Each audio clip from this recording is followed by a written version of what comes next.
Hey folks, welcome to Planning Traffic. Today's episode, I gotta check where I'm at. It's crazy, I don't even know where I'm at.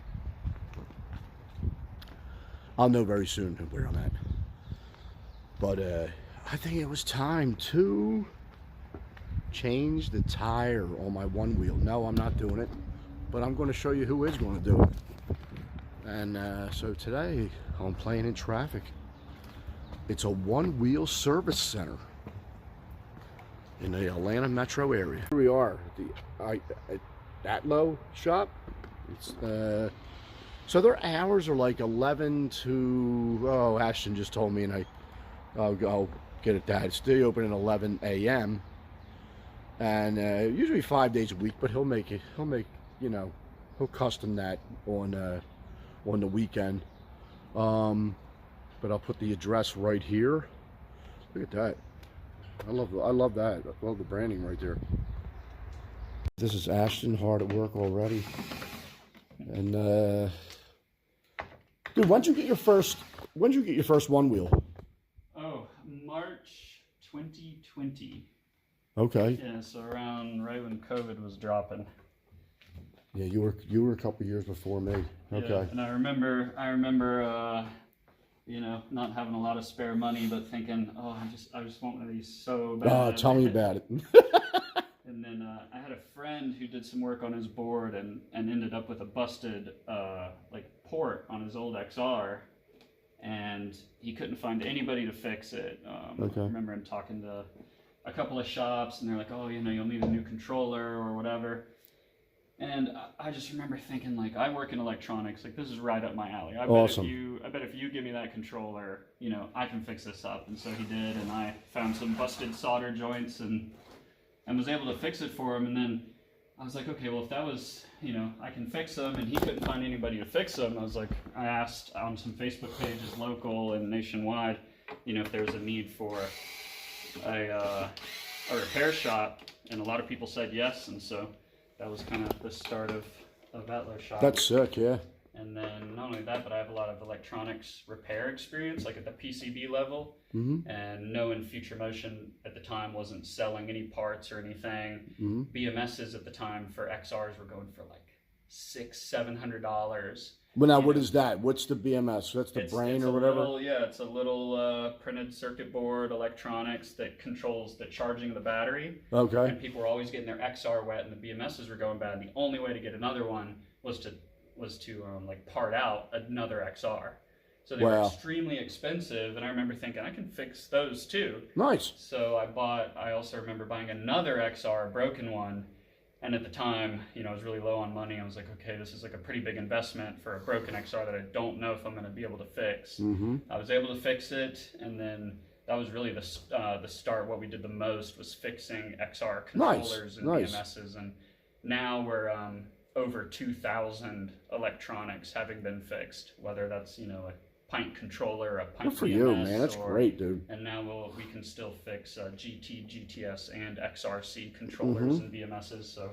Oh, that's fantastic. And as far as I know, we're the only shop that can do fix the electronics on the new boards. Yeah. And there's only a handful of people who can maybe fix the XR parts. I'm surprised Future Motion didn't just hire you to come out here and just we've try to get in on that or whatever. A few times, and they're pretty secretive.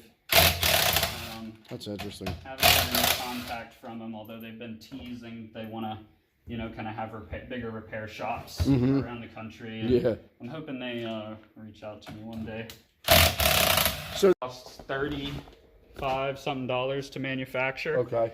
For Future Motion, maybe $50 tops. Yeah. And this is what was going for $600 in 2020. And even today, we sell them for about $300 with a 3-month warranty, and so Future Motion would sell you one of them for.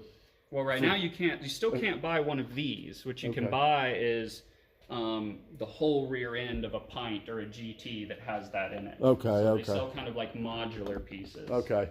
And they only started doing that really because California law forced them to. They would probably say otherwise. But That's a heck of a markup, isn't it?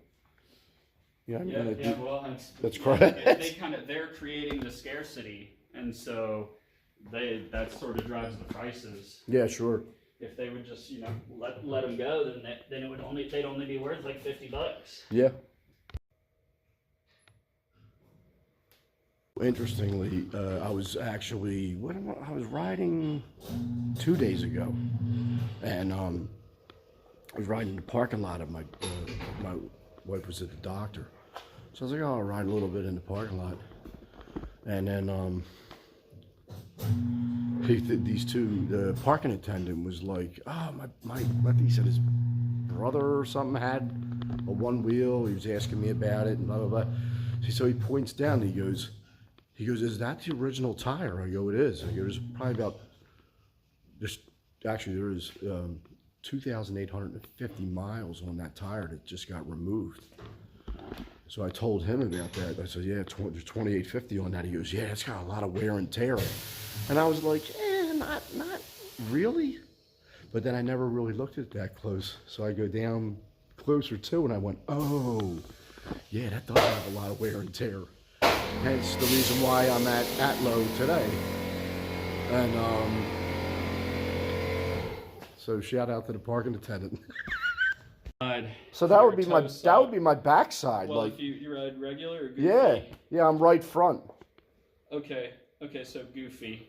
Okay. So that's when you get on your heels. It's interesting because most people carve harder on their toe side. Yeah, I don't know. They're more confident leaning forward than they are leaning back, but it seems like you're more confident leaning backwards. I wonder what the heck. Yeah. Okay. It's normal wear. Like you will wear the tire that way. That's how all one-wheel tires wear. So what's the record-breaking? Is a record-breaking mileage for anyone riding that factory tire? Probably is. I wouldn't be surprised if people have over 5K Wow. on it. Wow. People who don't carve a lot or just ride slow. That's got to be a very small group of people. You like the jockey-sized guys. No, that helps too. Obviously, the weight. Yeah, I'm definitely on the bigger side of things when it comes to that. Ashton was just talking about the modifications that they're doing here in the shop. It's ATLO. ATLO Shop stands for Atlanta One Wheel Shop. Correct. Right. Got you. Yeah, he was talking about not just. He's literally doing everything here. This is everything that you could possibly need to bring your one wheel back to normal, whatever your ailment is when you bring it in here. Yeah, we'll build so we can obviously rebuild your stock one wheel back to how it was. We buy and sell stock boards. But I was saying we do, there's power upgrades now that come in different stages. So to make it easy, we call it stage 1, 2, and 3. And stage 1 exists for the Pints, the XRs, and the GTs. And we use float wheels kits. And they replace your controller and your BMS. And with that, you get a whole lot more torque out of the board, like up to 4 to 5 times the torque. Because of that, and it using the stock battery on the stage 1 kit, you get a little bit reduced range from stock, and you also keep the same top speed of the board since it's the same voltage battery. Okay. So for a GT, you're talking mid-20s safety range. For an XR, low 20s. And then there's stage 2 that we have for the XR and the GT, and that's what you get after you get a stage 1, and that replaces the battery with a 20S battery, so it's an 84 volt system that gets you even more power and torque, because especially on the XR, because we use premium cells, we use P50Bs for those kits, or in the XR it's P30Bs, and that will increase your top speed, increase your power and torque, and give you back the range that you lost by going stage 1. So you get back to more stock range. Okay. And then after that, or you can go directly to stage 3, because stage 3 is a full custom build from us. That's we have our own boxes and CNC cut lids for the front and the back. We use all Enoid electronics, so Enoid BMS, Enoid Mark 8 controllers. And those we can do any sort of configuration. We can do 30S batteries, which is 126 volts, which will get you going 50 miles per hour if speed is your game. If range is what you want, we can do split pack 24S2P big cells. That's in GT and XR that we can fit. It was crazy to be able to fit that in the XR, but that can get you up to 40 miles range if you're just putting along. Yeah. It also, those boards can go, they can hit 40 miles an hour. With the same warning. If you're pushing you to 40, you get like pushback, you get haptic buzz, you get all the same warnings as like a stock one wheel.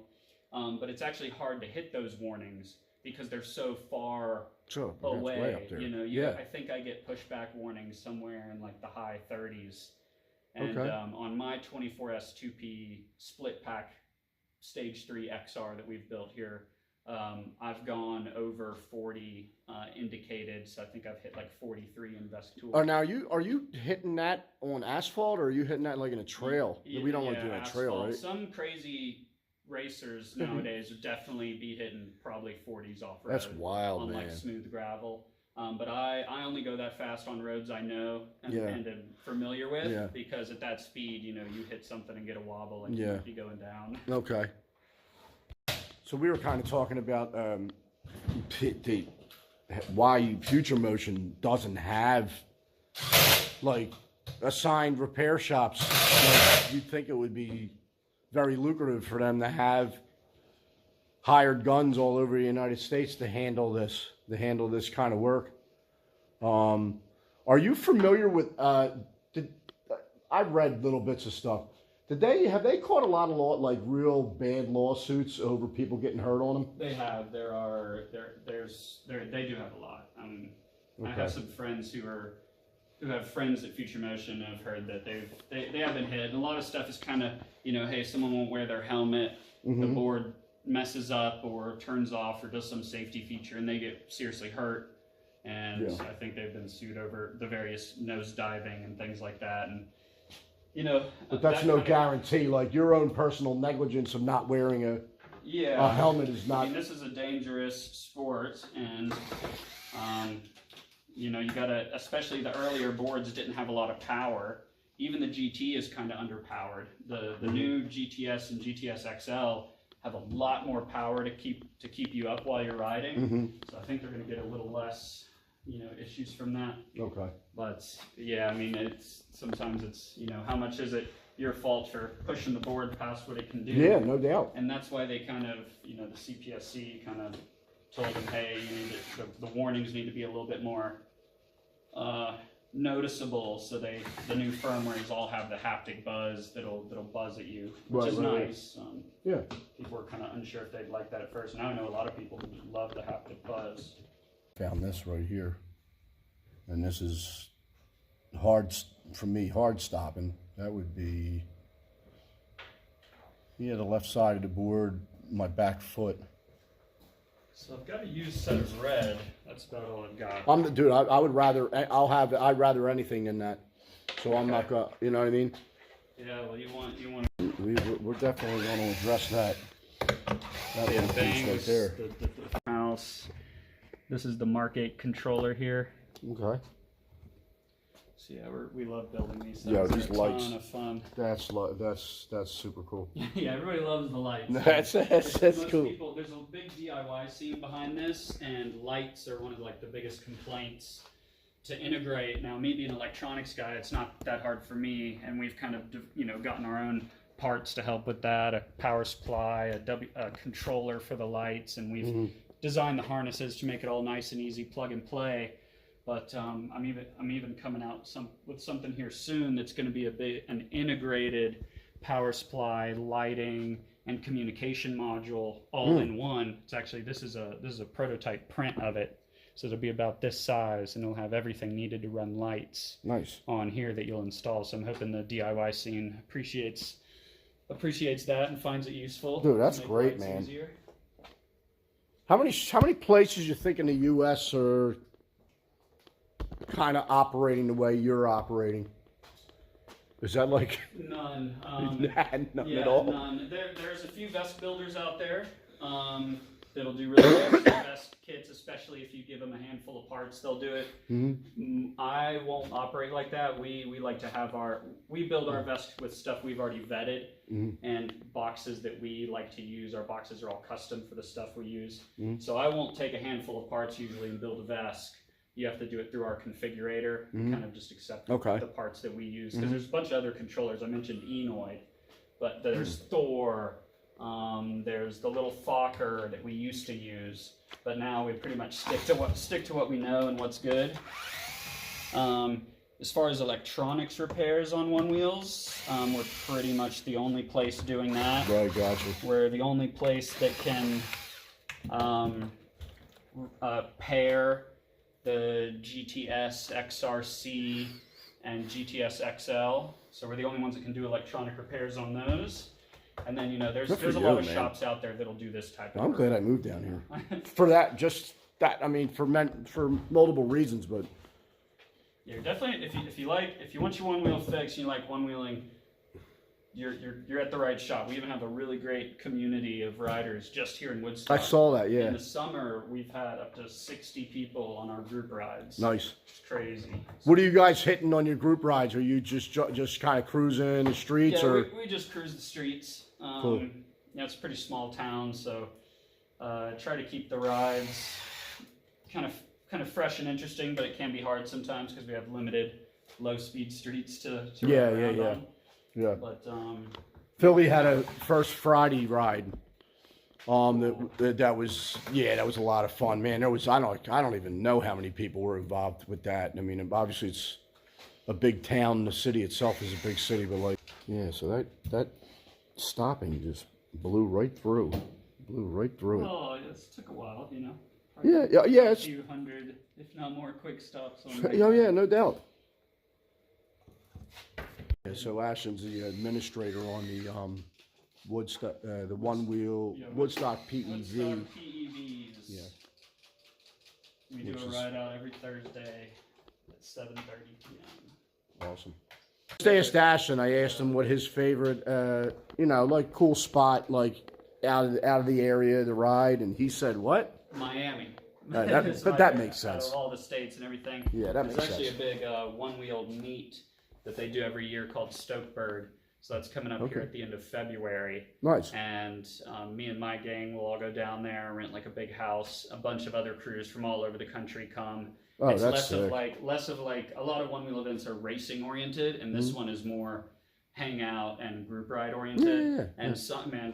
Going over those causeways towards the city during sunset, seeing the city there, the warm air in February, it's amazing. Yeah, that's good stuff. I love Stokebird, and I love riding Miami. Are you the causeways? Is that sidewalk stuff or shoulder? There's bike lanes all up and down That's Miami. sick. Yeah, that's sick. So you get your own lane. Or of course, most of the streets all have share the road bike symbols in them. Yeah. Too. So you just ride on the road, especially with that many people, or you have your group with you. Yeah. You have a little bit of presence on the road with 4 or 5 people, so cars will give you the space.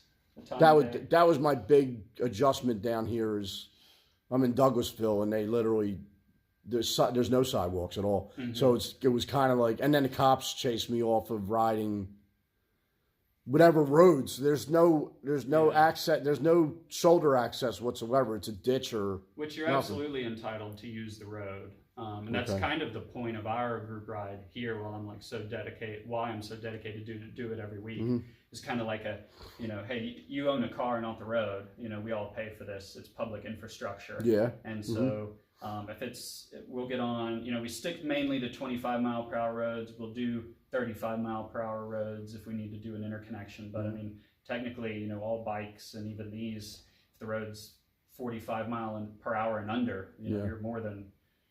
It's your right. Yeah, I forget. I mean, when you come to a stop, you can have a mode, like a fun mode like this, come on. It can show your battery percentage. That is great. It can dim the lights when you come to a stop, so you're not blinding pedestrians, and only go full brightness at full speed. So we're really happy for this to come out. You said this is a 3? This is stage 3. Okay. So particularly, it's a split pack. So there's an 18S 2P P50B battery in the back, and a 6S 2P P50B battery up front for 24S 2P total. So it's a 100 volt system, 40 mile per hour capable, lots of range, heavy build, and it also has the aftermarket Fungineers type motor on here. Probably, I can't recall if it's a high torque or a high speed, Okay. but this thing has crazy fast free spin. There's not a single Future Motion part on this board, actually. Wow. It's all custom. So this is probably the pinnacle of one wheel. Yeah, this is one of the highest range, heaviest, most powerful boards we build. The only thing you could do kind of a spec better than this one would be doing the 50 mile per hour one, but you'll sacrifice range for it. So it's kind of like, what is it that you're after?